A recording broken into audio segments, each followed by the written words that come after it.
YouTube, Down Home News TV. I am your host, Dre. And we got an article coming from Fox News today.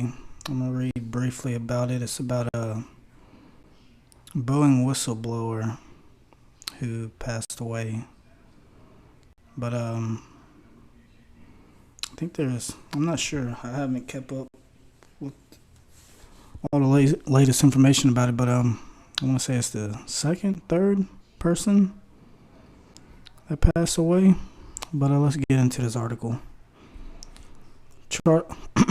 Charleston, South Carolina investigators have released their findings in the death of Boeing whistleblower John Burnett, who was found dead in his truck in March after he failed to show up for his second day of depositions in a lawsuit against the aerospace manufacturer. After Burnett failed to arrive for the proceedings, his lawyer called for a wellness check, and he was found with a gunshot wound to the head in a parking lot of his hotel, according to authorities.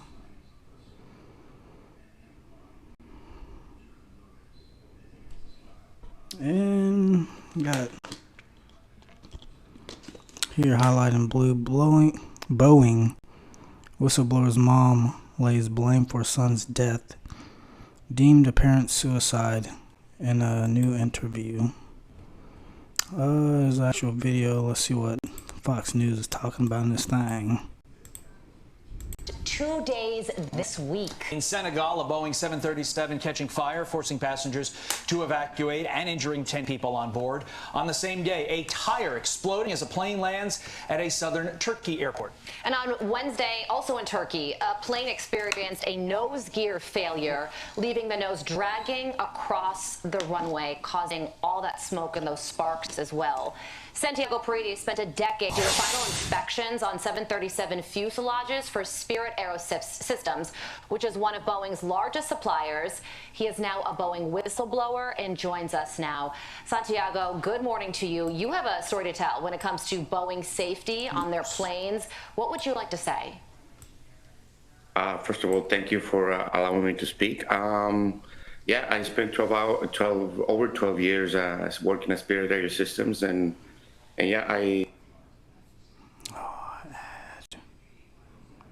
Come on, Ad. I don't have long hair, Ad. So I don't need you, Ad. Through my time there, I saw a lot of defects that were being skipped to Boeing. So.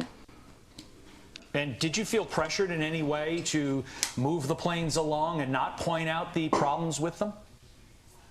Yeah, there was a lot of pressure from upper management. I was, like I've said before, it was like a constant battle to go in there and just try to do my job, which was to identify and document defects.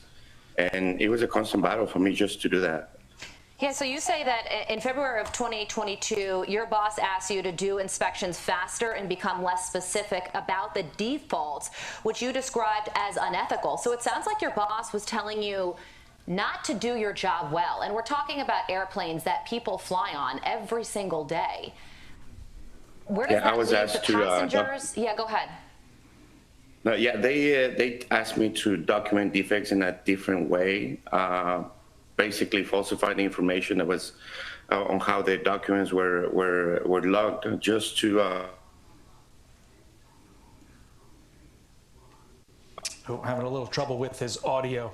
Yeah. But to be clear, his overall takeaway is that, yes, I mean, his job was to find defects, and they wanted him to move along faster. And when you do that, you know, problems ensue. Yeah, so he worked for, like we said, Spirit AeroSystems, which is where the 737 MAX is built. That's a model of plane that had that door plug blowout earlier this year.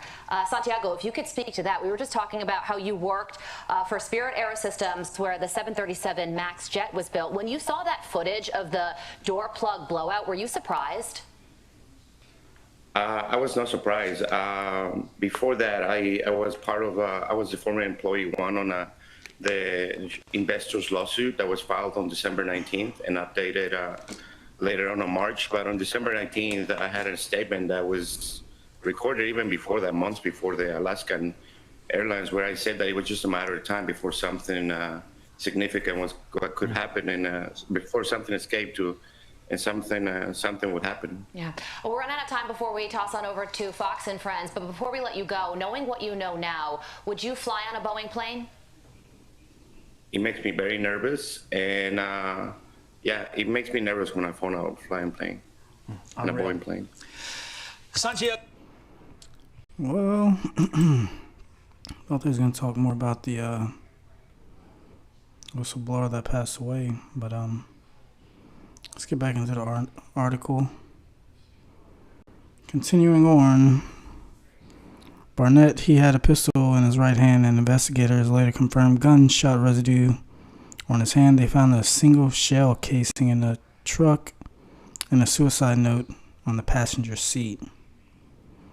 All findings were consistent with self-inflicted gunshot wound. The report from Charleston County Coroner Bobby Joe O'Neill's reads, his official cause of death is a gunshot wound. The manner is best deemed suicide, the coroner concluded.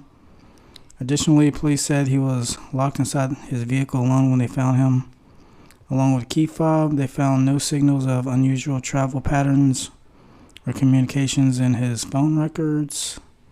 And hotel surveillance video showed him leaving the hotel by himself before he reversed into a parking spot a few minutes later. No one came or went from the vehicle until the grim discovery the following morning.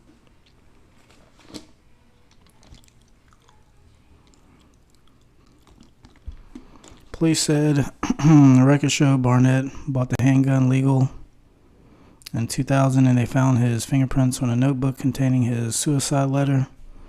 He was suing Boeing, claiming that he had been retaliated against, harassed, and spied on by the company. One of Barnett's lawyers, Robert Turkiewicz, that's the best I could do, I'm sorry, previously told Fox News that he didn't think the aerospace giant had played a role in his client's death. However, he added that it just didn't make sense that he would kill himself. His legal team did not immediately respond to a request or comment on the coroner's findings.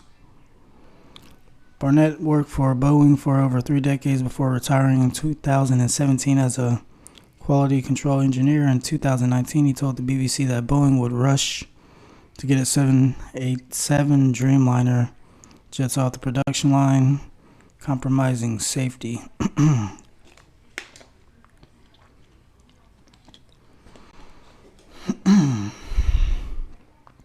This past January, Barnett told TMZ that he was concerned that Boeing was returning its 737 MAX 9 jets to the sky too quickly after the incident in which an Alaskan Airlines jet's door panel blew off mid-flight. Unrelated to Barnett's lawsuit, Boeing CEO David Calhoun announced he would be resigning by the end of the year amid the company's own ongoing struggles.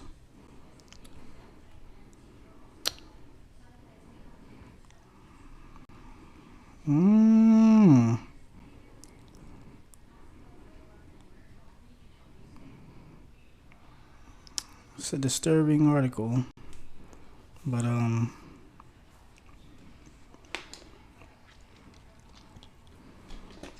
who knows what's really going on in this world. But let me know your comments in the comment section. Let me know what you think about this article. Leave your opinion. And I am Dre. Y'all